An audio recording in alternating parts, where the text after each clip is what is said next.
ماشاءاللہ جی. اب میں درخواست گزار ہوں جناب پروفیسر خورشید احمد صاحب نائب امیر جماعت اسلامی پاکستان، اور ان کے سامنے یہ ایک اہم سوال ہے اور وہ آپ کو بتائیں گے کہ انشاءاللہ جب جماعت اسلامی اقتدار میں آئے گی تو وہ اس ملک کے معاشی مسائل کو، غریبوں کے مسائل کو کیسے حل کریں گے، ہماری کیا معاشی حکمت عملی ہوگی. جناب پروفیسر خورشید احمد صاحب. الحمدللہ وحدہ والصلاة والسلام علی من لا نبی بعد. اما بعد، اعوذ باللہ من الشیطان الرجیم، بسم اللہ الرحمن الرحیم. رب اشرح لی صدری ویسر لی امری واحلل عقدۃ من لسانی یفقہوا قولی. محترم امیر جماعت جناب قاضی حسین احمد صاحب، محترم میاں طفیل محمد صاحب، قائدین کرام، معزز حاضرین، میرے بھائیوں اور بہنوں، یہ اجتماع اب اپنے اختتام کی طرف بڑھ رہا ہے. ابھی آپ کے سامنے میرے بھائی لیاقت بلوچ نے نظام عدل کے بارے میں بڑے مؤثر انداز میں اپنے خیالات پیش کیے ہیں اور بتایا ہے کہ جماعت اسلامی کیسا پاکستان بنانا چاہتی ہے. میری گزارشات بھی اسی کا تسلسل. آئیے سب سے پہلے ہم اس بات کی یاد دہانی کر لیں کہ جماعت اسلامی محض کوئی سیاسی، محض مذہبی، محض رفاہی جماعت نہیں. جماعت اسلامی ایک نظریاتی، ایک اصولی، ایک انقلابی جماعت. بلا شبہ اس کی دعوت ایمان کی دعوت، اس کی دعوت فکر کی صحت کی دعوت، اس کی دعوت اسلام کے صحیح اور مکمل شعور کی دعوت. اس کی دعوت یہ ہے کہ اسلام ابدی ہدایت، نئے زمانے میں کسی نئے دین کی ضرورت نہیں. اس کی دعوت یہ ہے کہ دین زندگی کے ہر شعبے کے لیے رہنمائی فراہم کرتا ہے، انفرادی، اجتماعی، سیاسی، معاشی، عدالتی، ملکی، بین الاقوامی. اور اس جدوجہد کے نتیجے میں ایک انقلاب رونما ہوگا جو منفرد انقلاب ہے، کہ یہ وہ انقلاب ہے جو سب سے پہلے انسان کے دل و دماغ میں رونما ہوتا ہے، اس کے سیرت و کردار میں رونما ہوتا ہے، اس کے معاملات میں رونما ہوتا ہے، اس کو حق کے لیے جدوجہد پر آمادہ کرتا ہے. امر بالمعروف نہیں منکر کے ذریعے پھر یہ روشنی پھیلتی ہے، یہ تبدیلی آتی ہے، اور اس طرح زندگی کا ہر شعبہ اسلام کے رنگ میں رنگ جاتا ہے. یہ ہے ہماری دعوت. فطری طور پر اس مکمل تبدیلی کی دعوت میں معاشی حالات کی تبدیلی اور معیشت کو وہ رنگ دینا کہ ایک طرف اللہ نے انسانوں کی ضرورتوں کو پورا کرنے کے لیے، انسانی معاشرے کی ترقی اور نشو و ارتقاء کے لیے جو وسائل فراہم کیے ہیں ان کا صحیح استعمال ہو، اور اس طرح معاشی اور عمومی قوت حاصل. لیکن ساتھ ساتھ یہ ترقی انسانوں کی خوشحالی کا، ان کی ضروریات کو پورا کرنے کا، انہیں اس لائق بنانے کا کہ وہ انسانیت کے سامنے اسلام کی دعوت کو قوت کے ساتھ، اعتماد کے ساتھ، ایک اعلیٰ مقام پر ہوتے ہوئے ادا کر سکے. یہی وجہ ہے کہ مکہ مکرمہ کی جو شان اللہ تعالیٰ نے فرمائی ہے وہ یہ ہے کہ اطمعهم من جوع وآمنهم من خوف، کہ وہاں بھوک بھی ختم ہے اور خوف بھی ختم ہے. تو وہی معاشرہ معیاری معاشرہ ہو سکتا ہے جس میں بھوک اور خوف دونوں کو قابو کر لیا گیا ہو، اور وہ معاشرہ پھر ایک اعلیٰ مقصد کے لیے اخلاقی قوت کے ذریعے سے اللہ تعالیٰ کی فراہم کردہ تمام وسائل کو استعمال کرتے ہوئے دنیا میں زندگی کو انصاف، خوشحالی، حیات طیبہ اور آخرت میں کامیابی. یہ ہے جماعت اسلامی کا ویژن. اس ویژن کی روشنی میں جب ہم دیکھتے ہیں کہ آج ہمارے حالات کیا ہیں تو دل خون کے آنسو روتا ہے. آج کیفیت یہ ہے، آج ہی کی جو رپورٹس ہیں، کہ اس وقت پاکستان میں 44% آبادی، تقریباً 7 کروڑ انسان حد غربت سے نیچے زندگی گزار رہے ہیں. اور یہ بھی ایک رعایت، اس لیے کہ اگر بنیادی ضروریات کو معیار بنایا جائے تو بدقسمتی سے یہ تعداد ملک کی آبادی کا 75% ہو جاتی. 12 کروڑ سے زیادہ افراد. بے روزگاری کا عالم یہ ہے کہ ابھی پرسوں 100 اساتذہ کی ضرورت تھی اور اپلائی کرنے والے 30,000 تھے. یہ ہے پڑھے لکھے لوگوں کی صورتحال. پوری اسلامی تاریخ دیکھ لیجیے، غربت آئی ہے لیکن کبھی فاقہ کشی اور فاقہ کشی کی بنیاد پر خودکشی ہماری تاریخ میں کبھی نہیں. بلا شبہ اس صورتحال کے پیدا کرنے میں اخلاقی بگاڑ بھی ہے. اس میں خاندان اور معاشرے کی ذمہ داری ادا نہ کرنے کا معاملہ بھی ہے، لیکن معیشت، ریاست جو غربت اور افلاس اور بھوک اور قحط کو ختم نہ کر سکے، اس سے حکمرانی کا حق نہیں. یہ ہے ہماری آج کی کیفیت. اور میں آپ سے یہ بھی عرض کر دوں کہ غربت میں یہ اضافہ اگر ہم سرکاری اعداد و شمار کو مان لیں تو آج کی 44% جو ہے یہ 3 سال پہلے 33% تھی. دوسرے الفاظ میں تقریباً 1.5 کروڑ افراد غربت کی لکیر سے نیچے گئے ہیں صرف ان 3 سال کے اندر. یہ ہے ہماری کارکردگی. میں جس طرف آنا چاہتا ہوں وہ یہ ہے کہ ہماری نگاہ میں بنیادی وجہ یہ کہ سامراج کے دور اقتدار میں، برطانوی دور اقتدار میں، برطانیہ ہندو جاگیردار، زمیندار اور سرمایہ دار کے اشتراک سے استحصال کا جو نظام قائم ہوا تھا، پاکستان کے اس 61 سالہ دور میں وہ ختم نہیں ہوا. چہرے بدل گئے، فائدہ اٹھانے والے بدل گئے، کھیل کھیلنے والے بدل گئے، لیکن عام انسانوں کی صورتحال ہوئی رہی ہے.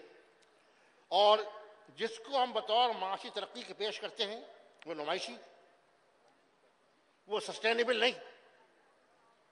اس نے معاشرے کے اس اسٹرکچر کو، اس نظام کو جو اس ظلم کو پرپیچویٹ کیے ہوئے ختم نہیں کی.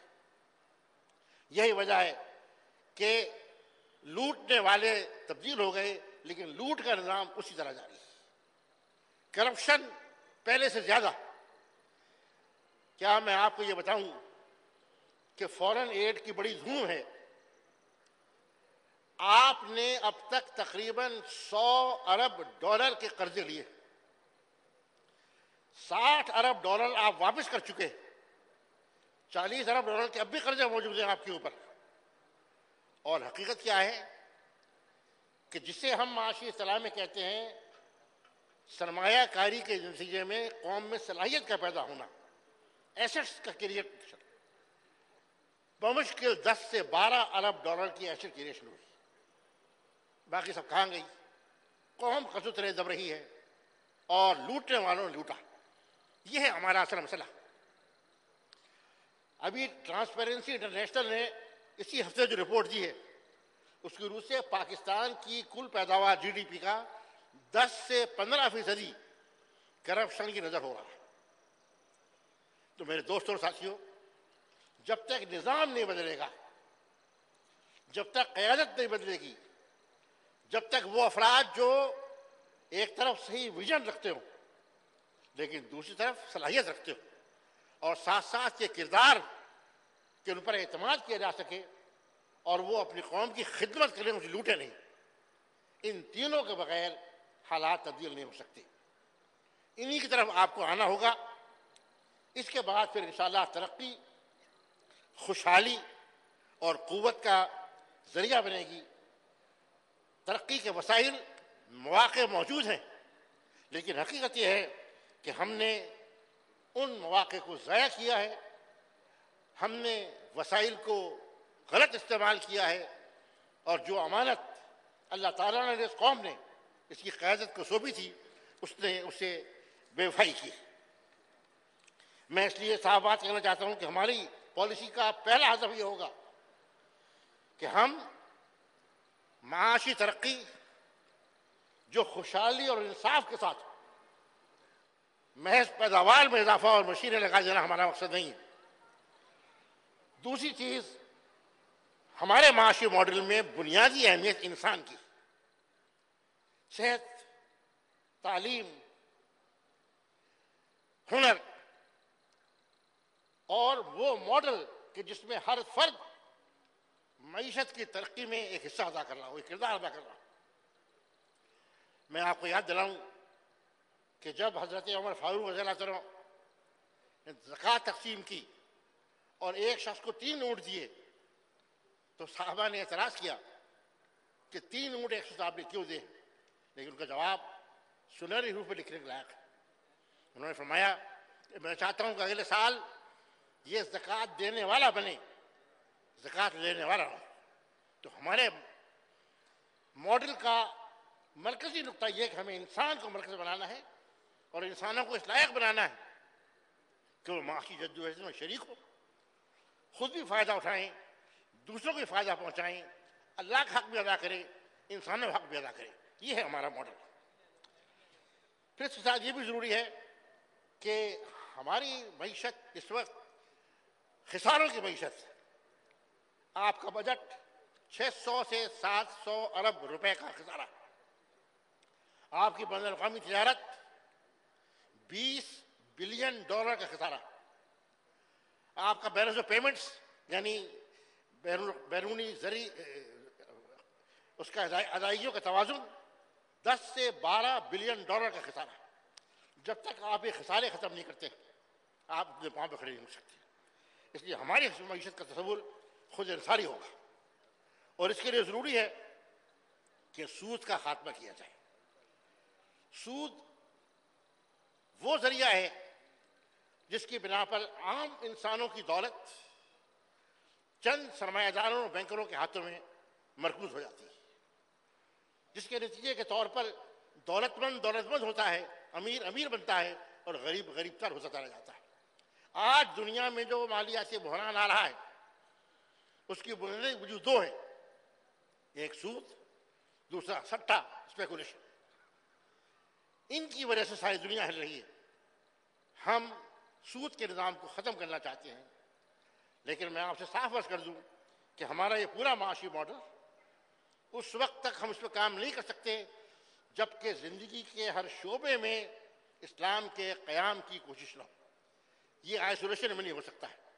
لیکن میں اتنا آپ کو بتاؤں گا کہ سرحد میں میرے بھائی سراج الحق صاحب کے دور میں کم از کم وزارت مال نے اس بات کی کوشش کی کہ ایک نیا ماڈل پیش کریں، اور اس وقت کے گورنر اسٹیٹ بینک جن کا کوئی تعلق ہم سے نہیں، انہوں نے مختلف فورم میں یہ بات کہی کہ ویلفیئر اورینٹڈ بجٹ کا جو ماڈل اس زمانے میں بنا ہے وہ پاکستان کے لیے ایک مثال بن سکتا ہے۔ ہم نے کوشش یہ کی تھی کہ محض اخراجات اور ترقی نہیں بلکہ اس کا ایک بڑا اہم حصہ ویلفیئر، اور آخری بجٹ میں تقریباً 52% ریسورسز ویلفیئر کے لیے وقف کی گئی تھی۔ یہ ہے ہمارا ماڈل، لیکن اس کے لیے مکمل اقتدار چاہیے، اس کے لیے صوبوں اور مرکز میں حکومت چاہیے، اس کے لیے زندگی کے تمام شعبوں میں اسلام کے احکام، اقدار، اصولوں کے مطابق کام چاہیے، تب یہ تبدیلی آئے گی۔ اب میں صرف ایک بات کا اور ذکر کر کے اپنی بات ختم کرنا چاہتا ہوں، اور وہ یہ ہے کہ اس وقت ملک پر بلا شبہ مسائل خراب ہیں، معیشت بہت برے حال میں، لیکن IMF کی طرف رجوع کا جو راستہ موجودہ حکومت اختیار کر رہی ہے، میں صاف کہنا چاہتا ہوں کہ یہ غلامی کا، یہ تباہی کا، یہ بربادی کا راستہ ہے۔ IMF کے ساتھ ہم نے پچھلے 30 سال معاملہ کیا ہے اور اس میں نقصان کے سوا ہمیں کچھ نہیں ملا، اور دنیا کے 47 ڈیولپنگ ممالک ایسے ہیں کہ جو اسی سانپ کے ڈسے ہوئے آج ہم دوبارہ خود کو جاتے ہیں تو یہ میری نگاہ میں تباہی کا راستہ ہے. لیکن سوال کیا جاتا ہے کہ پھر ہم کیا کریں.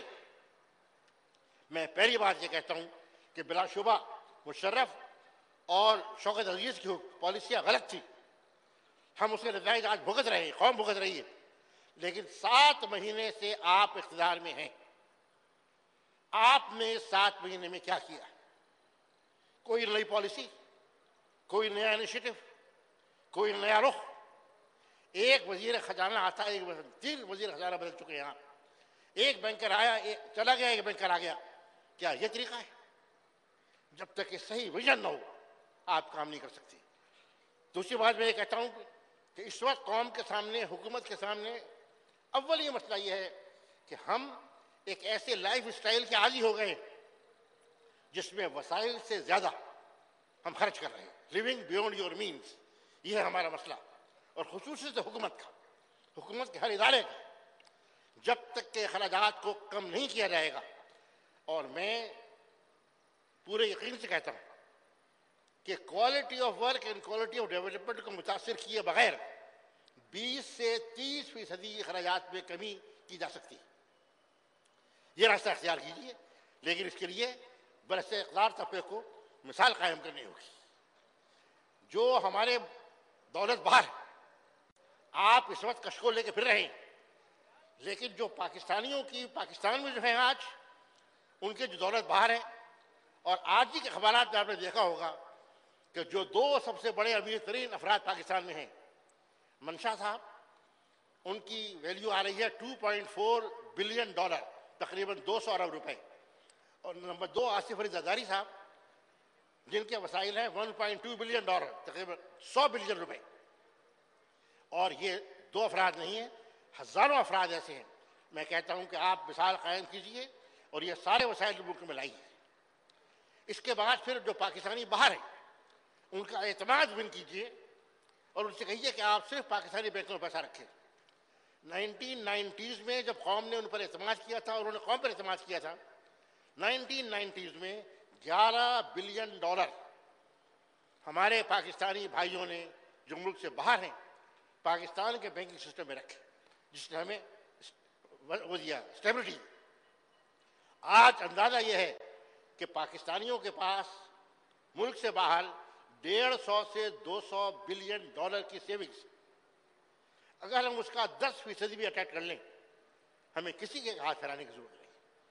ضرورت کیا ہے کہ امن و امان ہو, اعتماد ہو, ویژن ہو, اور سب سے ایک قیادت کی مثال ہو. اگر قیادت صحیح مثال قائم کرے گی تو یہ سارے کام ہو سکتے ہیں. پھر میں یہ کہتا ہوں کہ بجائے اس کے کہ آپ بھیک مانگنے کے لیے جائیں, اس وقت صورتحال یہ ہے کہ امریکہ اور یورپ میں جو مالیاتی بحران ہے اس کی وجہ سے سرمایہ تلاش کر رہا ہے انویسٹمنٹ کے مواقع کو. اربوں نہیں $ٹریلین گھوم رہے, لیکن وہ آپ کے مانگنے سے نہیں ملیں گے, سود پر نہیں ملیں گے. اگر آپ کے پاس وائلبل پروجیکٹس, آپ ان کی صحیح مارکیٹنگ کریں, آپ اپنا ہوم ورک کریں اور لوگوں کو مواقع دے کے وہاں اور کام کریں, تو مجھے یقین ہے کہ ہمیں وسائل کی کمی نہیں ہوگی. لیکن میں دکھ سے کہتا ہوں کہ ابھی آئے ہوئے چند مہینے ہوئے ہیں, ہر وزیر کے آگے فرنٹ مین لگے ہوئے ہیں. جس طرح ماضی میں سودے بازیاں ہوتی تھی, ویلنگ ڈیلنگ ہوتی تھی, وہی بازار گرم. اس طرح کون آئے گا, کون پیسہ لگائے گا؟ تو راستہ ہے, لیکن اس راستے کے لیے ایک نیا ذہن, ایک نیا ویژن, ایک نیا کردار, ایک نئی قیادت, ایک نیا منصوبہ اور پوری قوم کو اپنے ساتھ لے کر آگے بڑھنے کا راستہ ہے. اور جماعت اسلامی وہی راستہ اختیار کرنا چاہتی ہے. جب بھی اللہ تعالیٰ ہمیں توفیق دی, ہم دنیا کو دکھا دیں گے کہ اسلام کی بنیاد پر ایک نیا معاشی نظام, ایک نیا سیاسی نظام, ایک نیا عدالتی نظام, ایک نیا معاشرتی نظام, ایک پوری تہذیب, ایک پورا تمدن وجود میں آتا ہے. اور اس میں خیر ہی خیر ہے, اس میں روشنی روشنی ہے, اس میں انسانوں کے مسائل حل بھی ہوں گے اور اس کے ساتھ ساتھ ان کی اخروی زندگی بھی کامیاب ہوگی. وآخر دعوانا